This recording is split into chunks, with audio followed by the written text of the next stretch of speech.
अस्सलाम वालेकुम नाजरीन د نن ورځ اهمترین ویلاګ سره زم اجاز یوسف زئی کتونکو په نننی ویلاګ کې به زه خبره کوم د افغانستان د سټریټیجیک علاقې یعنی د واخان پټی په اړه د افغان ګورنمنت یو تازه ترین بیان مخې ته راغلی دی د افغان چارواکو تر مخه دغه پټی به یعنی واخان کوریډور چې کوم دی دا به د عالمی تجارت یو مرکز په تور مخې ته راځي او د دې له وجې به په دې علاقه کې چې کوم دی تجارتي هلې ځلې مخ پر وړاندې راشي کتونکو د واشنگټن پوسټ کوم چې د امریکای یو نامتو اخبار دی د هغې یو راپورټ تقریبا 3 ورځې مخکې دا راپورټ مخې ته راغلی دی دغه راپورټ تر مخه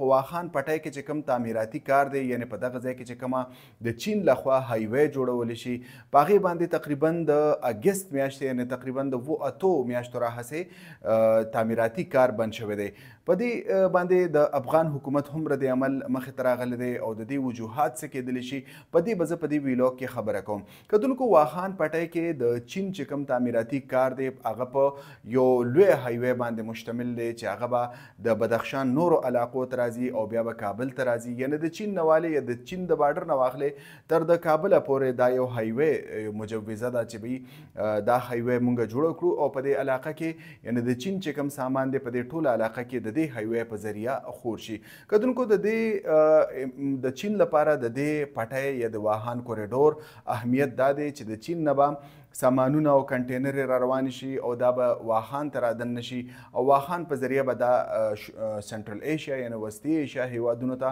او دغه رنګ د افغانستان نه ایران ته او د چابهار په ذریعه د دې سیمې یعنی د دې منطقې د نورو هیوادونو په منډو ته د دې رسۍ ترلاسه شي د چینی سامانونو کتونکو د دې نه علاوه زه به لږ ذکر وکړم چې تقریبا 1100 فوټه د چین لخوا د روډ سلیک ډیر جوړ شوی دی خو په دې باندې تقریبا د 8 میاشتو نه دا کار بند شوی دی د دې وجوهات څه کیدلی شي واشنگټن پوسټ په خپل دغه راپورټ کې وایي چې د دې کار د بندش یعنی په واخان کې چې کوم تعمیراتي کار دی د دې بندش دوه وجوهات کیدلی شي په کې د ټولو نه اول سکیورټي وجوهات یعنی امنیتي وجوهات کیدلی شي دویم معاشي وجوهات هم کیدلی شي په افغانستان کې صرف دوه تنظیمونه داسې دي کوم چې د افغان طالبانو خلاف دي او د افغان طالبان لخوا چې کم هم داسې یو پروجیکټ مخې ته راځي نو موږ کتلی شو چې د دغه دوه تنظیمونو لخوا داسې قسمه پروجیکټونو ته نقصان رسیدلی شي یعنی دا موږ ویلو شي چې یعنی داعش لخوا یا چې کم په افغانستان کې کم نور تنظیمونه دي د دې لخوا دغه منصوبو ته نقصان رسیدلی شي کتونکو د ټولو نه اول به ذکر وکم چې داعش په دې خطه کې اکټیو دی په افغانستان کې او افغانستان کې د دې چې کوم دی مونږ کتلی شو چې ځای په ځای اگر چې داسې کولاو علاقې هغوی نه دي قبضه کړي خو بیا هم هلته یو سلیپر سیلز د دې موجود دی پټې ټکانې د دې موجود دي او د هغه ځای نه هغوی کاروایی کوي کتونکو زه به لږ ذکر وکړم چې افغان طالبانو ویلي دي چې واخان پټی باندې چې کوم دا کار بند شوی دی تقریبا د اګست میاشتې راهیسې د دې د ټولو لویه وجه چې کوم دا هغه موسم دی یعنی موسمي صورتحال په دغه ځای کې واورې ورېږي اوبه پکې راځي نو د دې له وجې دغه تعمیراتي کار بند شوی دی کتونکو په دې پروجیکټ کې به یعنی د واخان په ذریعه چې کومه هایوی راځي دا به صرف هایوی نه وي په دې کې به ټنلې راځي په دې کې به چې کوم دی پلونه راځي غټ غټ پلونه به راځي ځکه چې په دې باندې په مستقبل کې امکان دی چې هیوي ټریفک مخې ته راشي یعنی غټې غټې کنټینرې په دې په ذریعه د هغې ترسیل وشي د غټو غټو ګاډو په ذریعه باندې د هغې ترسیل ممکن شي کتونکو زه به لږ ذکر وکړم چې اگر چې د چین دغه کار ودرېدلی دی په دغه کوریډور کې یعنی د روډ دغه کار تعمیراتي کار څه نه څه شکل کې ودرېدلی دی خو زه به دا ووایم چې چین د دې علاقې نه داسې بېخبره نه دی دا یقینا د چین په دلچسپۍ کې شامل دی ځکه چې واخان کې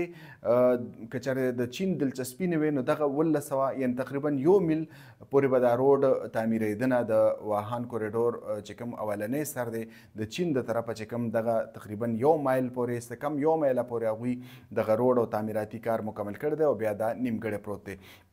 چې کله هم دا موسم ختم شي نو بیا به موږ ته واضح شي چې آیا افغان طالبانو دا بیان کې څومره وزن دی چې مطلب د موسمي صورتحال له وجې دا پروجیکټ ودرېدلی دی دا به موږ ته هله پته لګي کله چې د ګرمۍ موسم شروع شي په هغې کې موسم لږ ګرم شي نو بیا دغه واورې ورېدل او د خلکو تګ راتګ او تعمیراتي کار کې اسانۍ پیدا شي کتونکو زه به لږ ذکر وکړم چې په دې حته کې یعنې د واخان کې د چین څه دلچسپي ده چین په دې کې اگر چې ډېره زیاته دلچسپي لري ځکه چې په دغه سیمه کې اگر چې په واخان کې د چین څه داسې فوجي موجودګي نشته خو د واخان د پټۍ نه تقریبا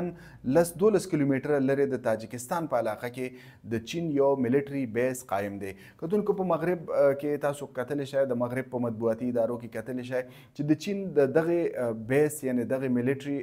بیس په اړه یو شمېر رپورټونه مخې ته راغلي دي، د هغې سیټلایټ تصاویر عکسونه هم مخې ته راغلي دي، خو چین یا تاجکستان حکومت چې کوم دی په دې اړه داسې تصدیقي بیان نه دی ورکړی. خو زه به دا ووایم چې د چین او د تاجکستان ترمنځ کال 2014 کې یو سیکیورټي لوزنامه شوه، شاید چې دغه بیس چې کوم دی د کال 2019 نه یا شلم نه را په دې خوا د چین په کنټرول کې وي. دغه بیس په تاجکستان کې چې کوم قایم دی دا مخکې داسې عرضي بیس و د سویت یونین چې کوم وخت و په هغې کې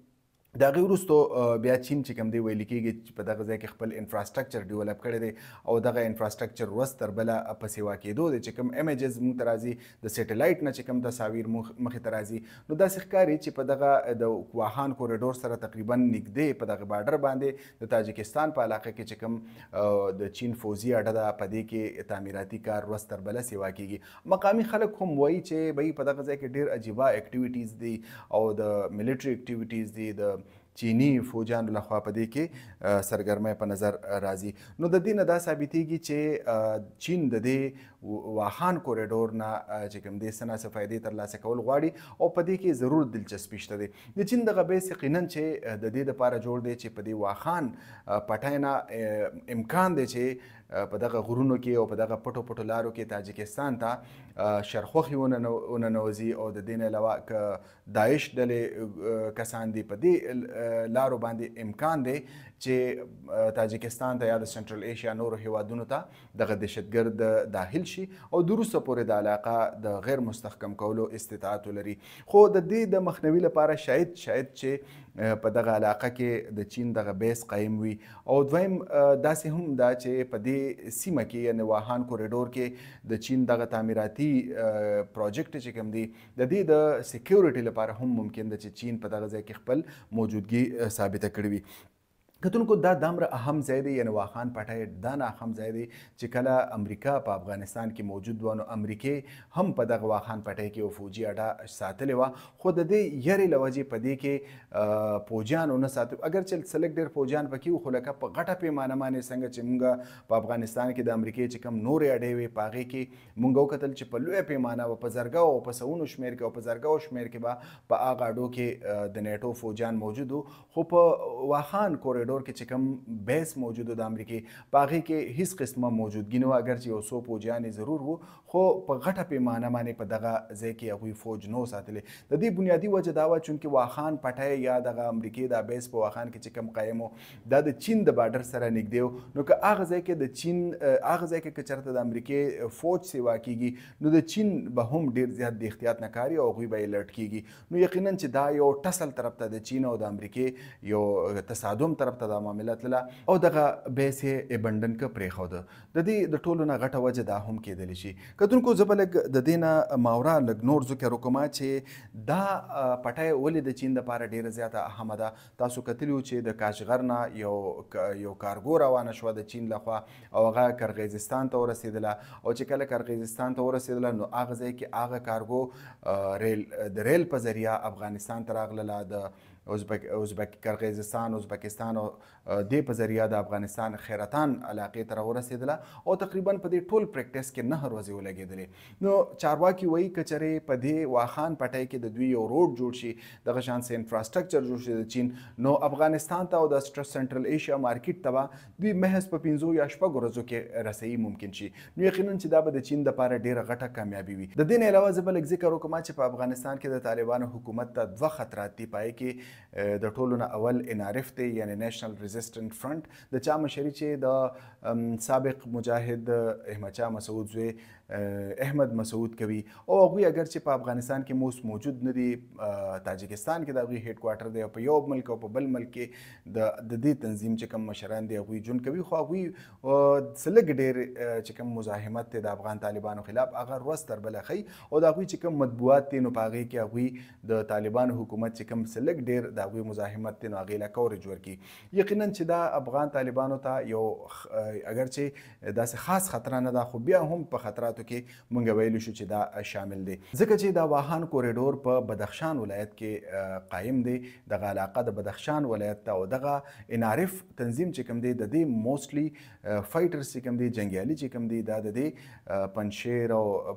بدخشان او بیا د شمال چې کوم نور ولایتونه دي د افغانستان په دې کې سلیک ډیر موجودیت لري. نو موږ داسې ویلو شو چې په مستقبل کې د افغان طالبانو هولډ په دې علاقه باندې کمزوري شو نو دغه تنظیم کولی شي چې هغوی راپاسي او سلیک ډیر مزاحمت شو کړي. خو تر دې دمه دوی دې تنظیم داسې خاص مزاحمت نه دی شو کړی. د دې نه علاوه دویمه خطره د افغان حکومت ته یعنې د طالبانو حکومت ته هغه د داعش په شکل کې ده. د داعش په اړه د ذبیح الله مجاهد څوک چې د افغان حکومت ترجمان دی د هغه وینا وه چې کله دوی په حکومت کې نور راغلي یعنې د امریکې حکومت په افغانستان کې د ډاکټر اشرف غني حکومت نو تقریبا 6 ښارونه داسې وو چې هغه په مکمله توګه د داعش په کنټرول کې خو چې کله نه دوی په افغانستان باندې قبضه واچوله یعنې د اګست کال 2021 نه د داعش له هم دوی ډیر زیات ماتې ورکړي دي په مختلفو ځایونو کې او د هغوی چې کوم دغه ټکانې وي او دغه مضبوطیا وه دغه ولایتونو کې چې د دوی مضبوطیا وه دی ته نه صرف دا ولایتونه یې خالي کړي دي بلکې د هغوی چې کوم فوټ هولډ و هغه یې هم ختم کړي دي. اوس د ذبیح الله مجاهد دا وینا وه چې په دې وخت کې اگر چې سلیپر سیلز دی څه خفیه ټکانې ضرور شته دی څه کاروی داعش ډلې ضرور کوي خو په لویه پیمانه هغوی د حملو کولو جوګه نه دي پاتې شوي. زه به لږ ذکر وکړم چې د داعش موجودګي د افغان حکومت لپاره لوی خطر دی ځکه چې موږ وکتل چې د هغوی یو وزیر خلیل الرحمن حقانی څوک چې د جلال الدین حقانی سابق مجاهد د هغه ورور هغه مخکې ورځو کې تاسو وکتل چې په خپله وزارت کې دننه داعش والا ووجو په هغې قاتلانه وکړه حمله وکړله. د دې نه علاوه د شیعګانو یو شمېر جوماتونه هغوی په نښه کړل چیني وګړي په نښه کړي انجینیرز یې په نښه کړي. تاسو وکتل په کابل کې هم هغوی حملې کړي دي. نو د دې دا هرگز دا مقصد نه دی چې ګنې په افغانستان کې داعش جنګیالي کمزوري شوي دي.